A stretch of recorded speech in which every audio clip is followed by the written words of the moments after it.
ಶ್ರೀಕೃಷ್ಣನ ದೇವಾಲಯಗಳಲ್ಲೂ ಕೃಷ್ಣ ಮುಗುಳು ನಗೆಯಿಂದನೇ ದರ್ಶನ ಕೊಡುತ್ತಾನೆ. ಆದರೆ ಎಲ್ಲಿಯಾದರೂ ಕೃಷ್ಣನ ನಗುವಿಂದ ಅವನ ಹಲ್ಲುಗಳನ್ನು ನೋಡಿದ್ದೀರಾ? ಇಂದಿಗೂ ವೃಂದಾವನದ ಒಂದು ದೇವಾಲಯದಲ್ಲಿ ಕೃಷ್ಣ ನಗುವಾಗ ಅವನ ಹಲ್ಲು ಕಾಣಿಸುತ್ತದೆ.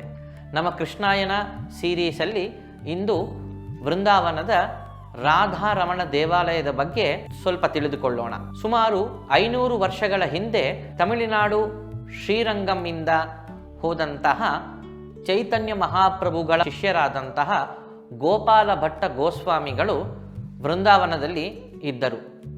ಅವರು ಒಂದು ಸಲ ಸಾಲಿಗ್ರಾಮ ಕ್ಷೇತ್ರದ ಯಾತ್ರೆ ಹೋಗಿ ಬರುವಾಗ 12 ಗೋಪಾಲ ಸಾಲಿಗ್ರಾಮಗಳನ್ನು ತಂದು ನಿತ್ಯ ಅವರೊಡನೆ ಇಟ್ಟು ಪೂಜೆ ಮಾಡುತ್ತಿದ್ದರು.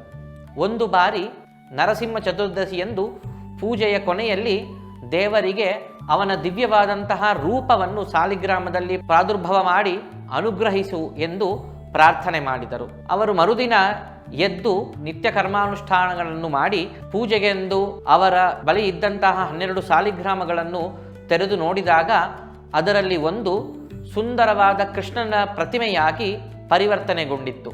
ಅದು 12 ಇಂಚುಗಳಿಗಿಂತ ಚಿಕ್ಕದಾಗಿದ್ದರೂ ಇಂದಿಗೂ ಯಾರು ಅಷ್ಟು ಸ್ಪಷ್ಟವಾಗಿ ಕೆತ್ತನೆ ಮಾಡಲು ಆಗದೇ ಇರುವಂತಹ ತುಂಬಾ ಸುಂದರವಾದಂತಹ ಭವ್ಯವಾದಂತಹ ಪ್ರತಿಮೆ. ಅದು ಯಾರು ಕೆತ್ತನೆ ಮಾಡಿರೋದಲ್ಲ, ಕೃಷ್ಣನೇ ಅವರ ಗೋಪಾಲ ಸಾಲಿಗ್ರಾಮದಿಂದ ಪ್ರಾದುರ್ಭಾವಗೊಂಡಿದ್ದ. ಹಿಂಬರುವ ಸಂಚಿಕೆಯಲ್ಲಿ ನಾವು ಕೇಳಿದಂತೆ ಉತ್ತರೆಯ ವರ್ಣನೆಯಂತೆ ಮಾಡಿಸಲ್ಪಟ್ಟ 3 ವಿಗ್ರಹಗಳನ್ನು ಈ ಗೋಪಾಲ ಭಟ್ಟ ಗೋಸ್ವಾಮಿಗಳು ವೃಂದಾವನದಲ್ಲಿ ದಿನನಿತ್ಯ ದರ್ಶನ ಮಾಡುತ್ತಿದ್ದರು. ಹಾಗಾಗಿಯೇ ಈ ಕೃಷ್ಣನ 3 ಬೇರೆ ಅಂಗಗಳು ಸೇರಿರುವಂತೆಯೇ ಅವರು ಧ್ಯಾನ ಮಾಡುತ್ತಿದ್ದರು. ಅವರ ಧ್ಯಾನಕ್ಕೆ ತಕ್ಕಂತೆ ಸಾಕ್ಷಾತ್ ಕೃಷ್ಣನ ಸ್ವರೂಪವೇ ಈ ಸಾಲಿಗ್ರಾಮದಿಂದ ಪ್ರಾದುರ್ಭಾವವಾಗಿದೆ. ಇಂದಿಗೂ ಅದು ರಾಧಾರಮಣ ಎಂದು ಕರೆಸಿಕೊಂಡು ವೃಂದಾವನದಲ್ಲಿ ಪೂಜೆಗೊಳ್ಳುತ್ತಿದ್ದಾನೆ.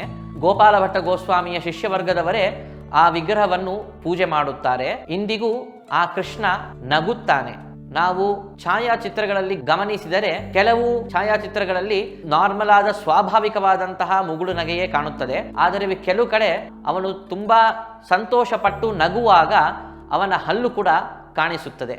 ನಮ್ಮ ಕೃಷ್ಣಾಯನ ಸೀರೀಸಲ್ಲಿ ಕೃಷ್ಣನೇ ಸ್ವಯಂ ಆಡಿ ಬೆಳೆದಂತಹ ಭೂಮಿಯಲ್ಲಿ ಇರುವಂತಹ ಭವ್ಯವಾದ ದೇವಾಲಯ ಶ್ರೀ ರಾಧಾರಮಣನ ದೇವಾಲಯ.